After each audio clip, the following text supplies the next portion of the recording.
Yeah. So first off, I want to thank all the subscribers. Appreciate you guys. Much love. Today's Saturday, so we're gonna keep it light. Today, I want to talk about my review of Blood In, Blood Out. So it's a dope ass movie, and spoiler alerts. We're gonna get into some of the details of the movie. So now, for me, I think I trip out on is what I love about this movie is it's about these three main characters, right? So these three guys, this is the whole movie right here, and that's what I'm gonna focus. I'm gonna focus on these three. You have Crucito, you have Paco, and you have Miklo, right? So in the beginning, it's a trip because they're three young guys that don't really know anything about really anything. You know, they're just from the streets of East LA, and they're trying to get by, gang banging, doing what they have to do. So that's how they start off, right? Miklo, unfortunately, is the outcast. Right here, you kind of see this is on this part right here is where Tres Puntos is hitting up in their neighborhood. So they got to do something. You got Paco, who's egging on the other two. But I trip out on this, right? Because Paco, he isn't doing anything. He's not taking initiative, right? He's just like, what are you guys going to do? What are you guys going to do? Crucito's the kind that's like, he's kind of scary. Like, I don't think we should do anything, right? Like, it's not his thing. Like, he's down to chill with the homies. But when it came down to action, he wasn't doing anything. Miklo, he doesn't even know what to do, but he's the one that takes initiative because he has to prove himself. He has to prove that he's worthy, right? He's not wanted by his dad because he's half Mexican. He has to live a certain way. His jefita threw him out. She was just like, here, go live with your primos. So for him, he has to fit in here. He has to find a way to become part of a family. Vatos Locos, which is the name of their gang, that's the family he's trying to get into, right? So he does what he has to do. And he just busts. It's not even that great. I remember when I first watched it as a kid, I was like, man, that's all it took. That's all it took. Like, this is unrealistic. But I don't think it is too unreal. It's not too unrealistic because, yeah, maybe him joining a gang, that part was a stretch where you just break your enemy's windows and then you're in the neighborhood, right? So that was a stretch. But the fact that he didn't really know anything, the fact that he had to find out as he went along, that is kind of realistic because there's a lot of people like that aren't laced up when they join gangs. So in this part right here, he's getting his Vatos Loco tattoo. They always get it right here. All of them you'll see. So he's getting his Vatos Locos tattoo, and he's part of a family now. That's a trip. Look, you got Chewy right there. You got Frankie right there. Other homies right there. I think that's Chucky. I'm not sure, but you got everybody right there, right? And they're telling him he did a solid thing, like you're a down homie, right? So he feels like he's finally part of a family, and it's fucked up because he felt like he wasn't, right? And now he's part of a family. So we skip on to another part where you have Crucito, who's the artist. He has a bright future ahead of him. Like I said, gangbanging wasn't really his thing. Like, he was down to chill with the homies, but he wasn't really supposed to be out there like that. He was a talented one, right? They break his back. Spider breaks his back. So Spider kind of really underestimates his opponent too. He rolls through their neighborhood like nothing. Like, we're gonna be here chill and shit. Like, this fool's tripping. These fools came out here ready to retaliate. And Paco, was ready to kill this fool. At this point, Paco steps up. He's angry. He's pissed off. And he's ready to kill him. Miklo tells him, nah, takes away the strap. Next thing you know, Spider comes back and Miklo ends up gunning him down. So Miklo gets busted. And Miklo ends up in the joint. Paco takes a deal. And I think this is a very important part right here. Because Paco ends up taking a deal to go to the military, right? And if you look at this part right here, right? Look right here. You'll see that his hand, Paco's hand, he's giving Crucito the pain medication that he's going to become dependent on. The pain, it's crazy. Because at that point, he has no idea that he's aiding in the destruction of Crucito.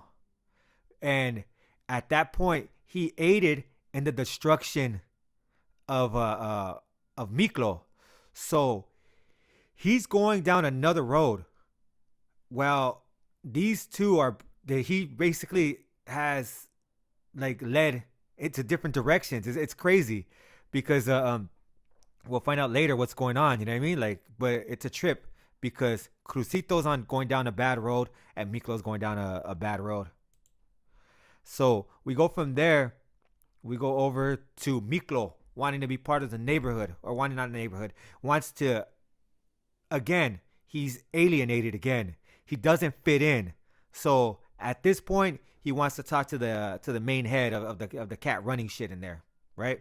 He wants to talk to El Mero Mero is what they called him, Montana. He wants to talk to Montana, and they say, "What the fuck?" They're trying to scare him. Boom! They throw him over, and he's like, "Man, I'm willing to fucking die. Drop me. If you're not gonna let me in, drop me. I got nothing to live for."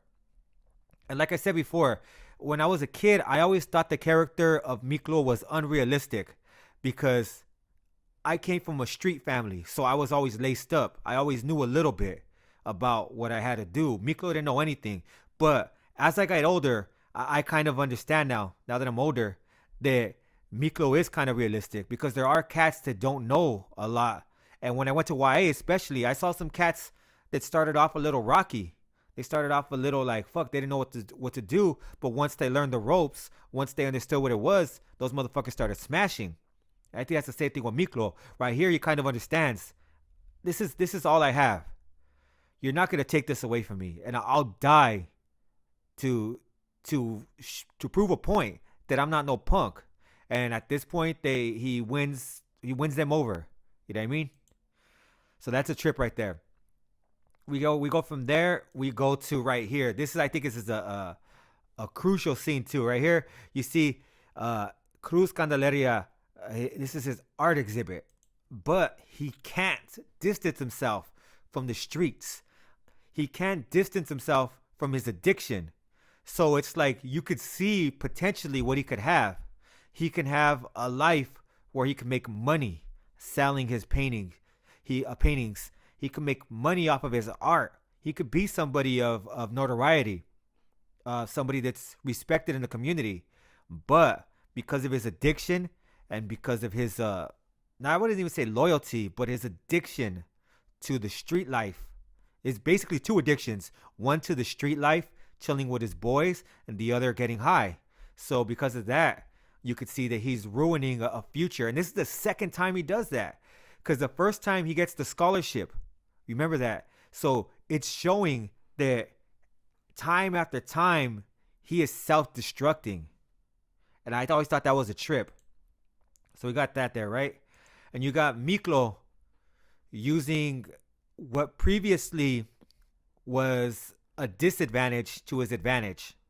He used his lighter skin tone to blend in with Big Al and basically take him out. And Big Al was the guy that was in the way of everything from La Onda, which is the prison gang he's trying to join. La Onda, in order for him to get in that, he has to, take someone out. In this case, he takes out Big Al.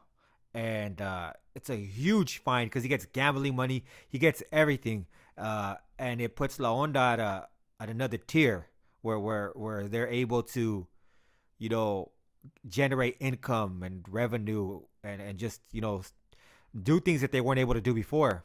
Not just a bunch of tough guys anymore. Now they got money behind them. So this is him again. I think this is a very important part too. Actually, let me rewind that a little bit. What do we do? My bad. So let me get back to that. Yeah, so we're getting back to it. I think it's an important part because this is where he joins La Onda. This is again him being initiated into a family.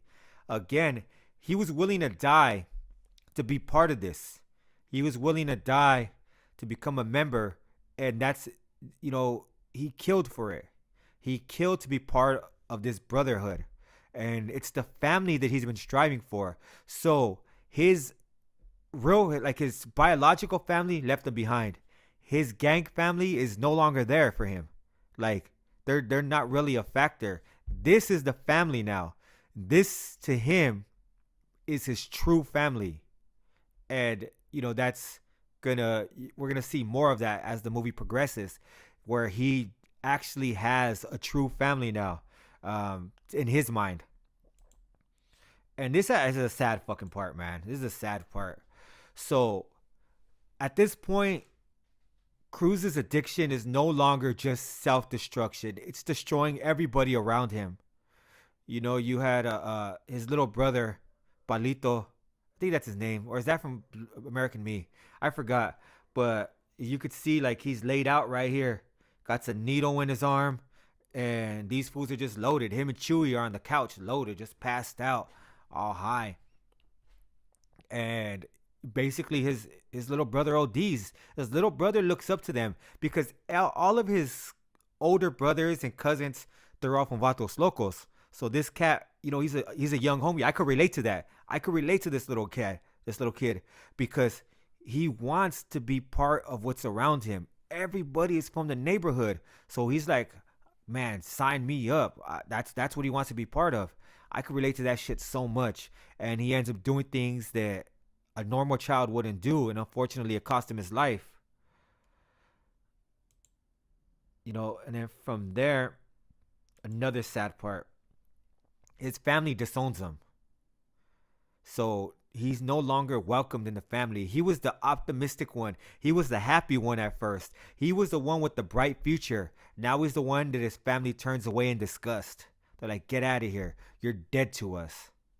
And it's a fucked up part, man. And like, I could understand their rage. I could understand their frustration, because he was so careless. And he allowed, his little brother to die. And it's a fucked up thing, man. It's not really, like, he didn't kill his little brother, but his little brother died because of his actions. So it's a really fucked up thing, man.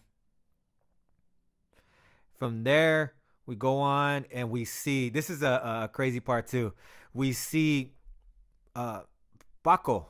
Paco is a fucking cop now. Because his brother died, his little brother died, he hates drugs. And he becomes a detective, narcotics agent. And he pulls over Popeye, who's a member of Vatos Locos. And it sounds like they're a pretty big neighborhood because they didn't really know each other. And or maybe Popeye was just one of the homies that's always busted. You know what I mean? But it's crazy because he didn't hear about him or anything. He just like pulled him over, and that's when Popeye says, "Hey, you should be riding with me, not fucking with me," because he sees the tattoo. Like I said, everybody, they all had the tattoos right here.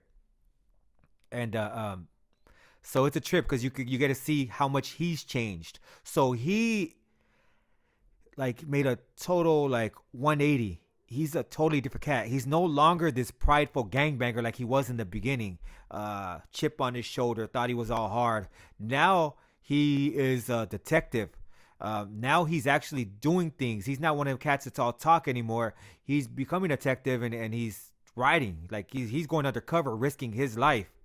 You got in a shootout in this scene. He's risking his life to fight for what he believes in. What else we got here? Yeah, and this is a trippy part too. So Miklo ends up getting out with guidance from Montana. Montana gives him guidance, tells him what to do when he gets out. And Miklo tells Crucito that, I'm going to try to do well. Like, he wants to do well for himself. So Miklo doesn't want to go back. He wants to stay out. And this is a trippy part right here. You could see Miklo's hand right here. Miklo's hand is like, hey, watch out, dog. Like be careful. But Crucito's like, I don't want to hear that. Basically, let me do what I do. And that's a interesting part too, because his habit again gets Miklo into some shit. Cause shit gets rough for Miklo. Hold on, let me. I think there's another part I put here. Before we get to that, yeah, on this part, Miklo calls Paco and tells him, "Hey, Cruz is hurting. He needs his family." And at this point, this is the crazy part, because Paco still, I say this a lot. I say this a lot in my, this is the way I see things. I say when you're from the streets, You only know two emotions. You know happiness when you're chilling, you're having fun, and you know anger. Those are the two things you know. Right now, even though Paco has separated himself from the streets, he still only knows those two emotions. Those are the only two emotions he knows. And right now, he is pissed the fuck off. He's angry. And he does not want nothing to do with Crucito. He's like, man, fuck that guy. That guy killed my brother. So that's all he could think about, right? And that's a trip, man. So things get bad. Things get bad for Miklo. He can't sleep. His motherfucking crib becomes a party pad. Um, his boss is ripping him off, and then he ends up meeting a drug dealer that is at his pad making a deal with Popeye, and they end up finding, or it's a loan shark. He's not a drug dealer, loan shark, and they end up finding that Crucito owes him money. So this fool's like, fuck that, I'll do the jale. They're supposed to do a robbery. I'll do the jale, and I'll fucking wipe out Crucito's tab. So basically, Crucito again, his addiction ends up impacting those around him, and Miklo thinks he can pull this quick come up. You know what I mean? But Popeye is a fucking hater. Popeye's too much, man. He's a hater. He ends up calling the detectives in, and yeah, they fucking end up busting a raid, and they catch Miklo. And right here, you could see he's confused. He doesn't know what to do. So he's looking like, what's next? And he's going to do what he has to do. Like I said, he's no longer that guy that's all talk. Now he's a man of action. And what he believes in, he's torn. And he has a little bit of flashbacks. He's torn by the person he was, understanding how he grew up to who he is today. So he ends up blasting his cousin and shooting his leg off. Next thing you know, he goes to visit Crucito to tell him Cuvo after all those years, but he ends up seeing Crucito and Chewy all slam back. Crucito's all fucking slammed back, painting and shit. And he has a picture of his brother, and he tells him, you can't do that. And he's like basically trying to be this judge, this fucking, again, trying to act like he could come at, like, go anywhere he wants, and he's gonna demand respect. But they're like, fool, you've been gone way too fucking long. Who the fuck are you? I don't come over here like that. You know what I mean? And then even Chewy tells him, were you like a badass when you shot Miklo's leg off? And right, what's his name even tells him fucking it's crazy because he's trying to tell Crucito something. Crucito tells him, you kill your own people. And then he's like, don't you ever talk to me like that. He's like, what are you going to do? You going to whoop my ass? You going to whoop my ass? And right there, you could kind of see there's a little bit of emotion that's coming out of Paco. But at the same time, he's fueled by anger. So that's a trippy. To me, it's one of the best scenes of the movie. For real. And then you have a lot of shit going on. And basically, though, Miklo's back in prison. And there's a lot of shit going on. Miklo gets a connect. Montana doesn't want people selling drugs. There's people who are trying to sell drugs. They split off from Onda. They end up getting killed. Onda doesn't have their back. And Miklo basically tells Magic, Magic was the first guy when Miklo went in who kind of scared. He kind of scared him. Tres puntos like spider. Scared him and shit. Right? So he ends up getting all fucking like Miklo ends up telling Magic, they get close, and he tells him like, we need to push weight, we need to serve, man, we need to sell these drugs. He got to connect, and he has a way they're thinking about doing it, and they're gonna do it behind Montana's back. And that's right there again. He says, if I have to die for it, I will. So he's a man of action too, because what he says, what he believes in, he's willing to die for. So it's a trip, man. Yeah, from there we got Paco trying to tell. They end up killing Montana, and Paco's trying to stop a war. He knows that Miklo is a person of influence now, and he's trying to tell him, "Hey, you have to stop this." And Miklo's like, "Yeah, we'll do a peace treaty. We'll do a peace treaty." So they're doing a peace treaty with the BGF, the Black Gorilla Family, and they're trying to move on the Aryan Vanguard, I think they called them. So right here, Crucito visits his brother, his little brother. And at this point, to me, it's a strong scene too, because you could see at this point, Crucito recognizes and understands that it is his problem. He was responsible for his death of his little brother, and that he deserved all of the shame that was brought upon him, all of the anger toward him. He deserved all of that, and he's right there mourning. And I think it's the first time in a long time that he allowed himself to feel.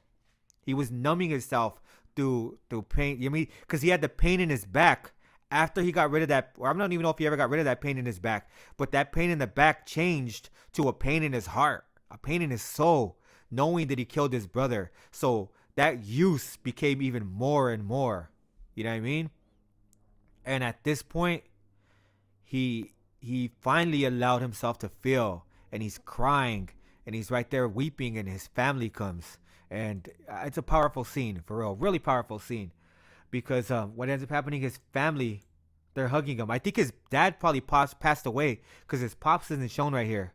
It's his mom, and he tells her sorry, sorry. They go in, they all hug her, and you can see here, still, Paco's still a tough guy. Still, like, he won't allow himself to become as vulnerable as Crucito has allowed himself to become. And it's a trip, man.